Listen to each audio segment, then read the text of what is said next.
4 August. तू ही रे माझा मितवा या मालिकेत आजच्या भागात काय झालं ते आपण बघून घेऊ. अर्णव ईश्वरीच्या घरी गेलेला असतो तिला सत्य सांगायला. तर तेव्हा त्याला तिची आई भेटते. आई सांगते की ईशू आत्ताच जरा झोपली आहे, तिला बरं वाटत नाही आहे. पण त्या दोघांच्या आवाजाने ईश्वरी उठते आणि बाहेर येते.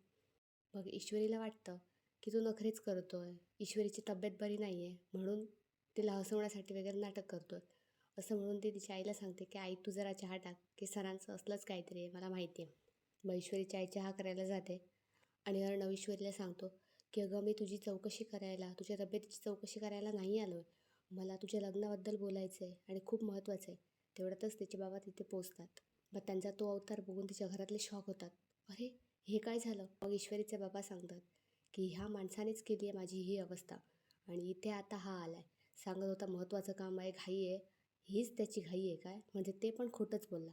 ह्या श्रीमंत लोकांना फक्त पैशाचा माज, असं म्हणून तो तिथेही भांडतो. मग अर्णव आपली बाजू मांडण्याचा प्रयत्न करतो. सर हे बघा माझं चुकलं, तुम्ही ईश्वरीचे बाबा आहात हे मला माहीत नव्हतं. मग ईश्वरीचे बाबा म्हणतात बरं झालं माहीत नव्हतं, नाहीतर ह्यांच्यासारखं गोड गोड बोलून मलाही फसवलं असतंस. आम्हाला तुमचं काही ऐकायचं नाही आहे, तू आत्ताच्या आत्ता निघून जा. मग अर्णव रागाने म्हणतो तुम्हाला ऐकावं लागेल. मग सगळेजण शॉक होतात. ईश्वरी म्हणते सर तुम्ही काहीही बोलू नका आणि तुम्ही माझ्या बाबांशी अशा भाषेत बोलू शकत नाही, तुम्ही आत्ताच्या आत्ता निघून जा इकडून. आणि मग अर्णव काहीही न बोलता तिकडून निघून जातो. मग ईश्वरीचे बाबा सगळ्यांना सांगतात की असल्या माणसाशी संबंध ठेवायची काहीही गरज नाही आहे. मग अर्णव घरी पोचतो आणि ईश्वरीला कॉल करतो. मग ईश्वरीचे बाबा सगळ्यांना सांगतात की ह्या माणसासोबत अजिबात कसलाही कॉन्टॅक्ट नको, ना भेटणं, ना फोन, ना कॉल, मेसेज, काहीही नको. तेवढ्यात अर्णवचा फोन येतो. मग ईश्वरीचे बाबा कट करायला सांगतात. मग पुन्हा अर्णव तिला कॉल करतो. ईश्वरीचे बाबा पुन्हा कट करायला सांगतात आणि मग स्वतःच तिचा फोन घेऊन अर्णवला ब्लॉक करतात आणि तिच्या आईला पण सांगतात की त्याला ब्लॉक कर आणि नमूलाही सांगा की त्याला ब्लॉक करायला, असं सांगतात ते धमकावून सगळ्यांना. अर्णव निराश अवस्थेत आपल्या रूममध्ये बसलेला असतो. तेवढ्यात राजेश येतो पाणी घेऊन. गेलास आणि काही उकाडू शकला नाहीस आपलं, दिसतंय तुझ्या चेहऱ्यावर.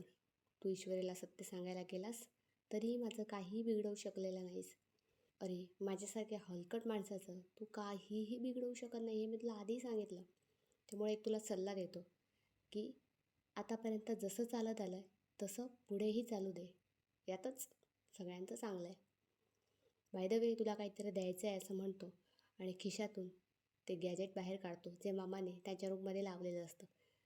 ते बघून अर्णव शॉक होतो. इकडे नम्रता आकाशला कॉल करते आणि सांगते की अर्णव सर घाईघाईत काहीतरी आले होते आमच्या इकडे, पण त्यांना काहीतरी इशूशी बोलायचं होतं, पण नेमकी आज इशू इकडे नाही. मग ते दोघं बोलता बोलता आकाश नम्रताला सांगतो की नम्रता तुला काहीतरी सांगू, मला वाटतं दादाला ईश्वरी आवडते. मग नम्रता पण सांगते हो ना, तुम्हाला पण असंच वाटतं आहे ना, इशूला पण अर्णव सर आवडतात. तिने कधी बोलून दाखवलं नाही पण मला असं सारखं वाटतं. पण इशूच्या मनात राजेश नाही आहेत हे मात्र नक्की.